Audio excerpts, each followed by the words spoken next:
হাতের যত কাজই থাকুক না কেন সে সব সেটেল ডাউন করে আসবেনি। আমি ঢাকা থেকে আসছিলাম যে আমাকে ভাই আসবে, আমরা একটু দেখা করবো। আমরা অনেকটাই খুশি হয়েছিলাম, আমাদের এলাকার সন্তান এলাকায় ফিরে আসতেছিল এই জন্য।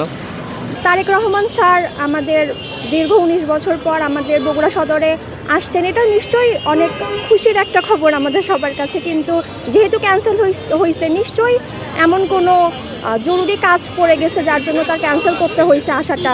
আমি ঢাকা থেকে আসছিলাম যে আমাকে ভাই আসবে, আমরা একটু দেখা করবো। আমি চাকরি করি ঢাকায়, সেজন্য ঢাকা থেকে ছুটে যাচ্ছি। বগুড়া যেহেতু তার নিজের জায়গা, তার মাতৃভূমি, জন্মভূমি যেটাই বলি, নিজের শহর, হাতের যত কাজই থাকুক না কেন সে সব সেটেল ডাউন করে আসবেনি। আজ হোক, কাল হোক, 2 দিন পর হোক, তার আসার জন্য আমরা মানে ওয়েট করতেছি আর কি। বগুড়াবাসী আসলে অনেকটাই মর্মাহত হয়েছে। আমিও গাবতলীর সন্তান, আমরা অনেকটাই খুশি হয়েছিলাম, আমাদের এলাকার সন্তান এলাকায় ফিরে আসতেছিল এই জন্য।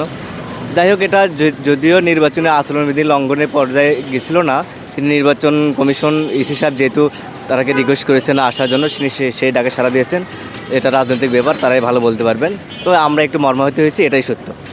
আমরা বগুড়ার লোক চাইছিলাম যে তারেক রহমান অনেক বছর পরে বগুড়াতে আসবে। আমরা বগুড়ার লোক তাকে দেখার জন্য অনেক আনন্দিত ছিলাম। সে যেহেতু যে কোনো কারণে আসতে পারল না, আমরা বগুড়ার লোক তার জন্য অনেক দুঃখ প্রকাশ করতেছি যে আমাকে প্রাণপ্রিয় নেতাকে আমরা দেখতে পারলাম না।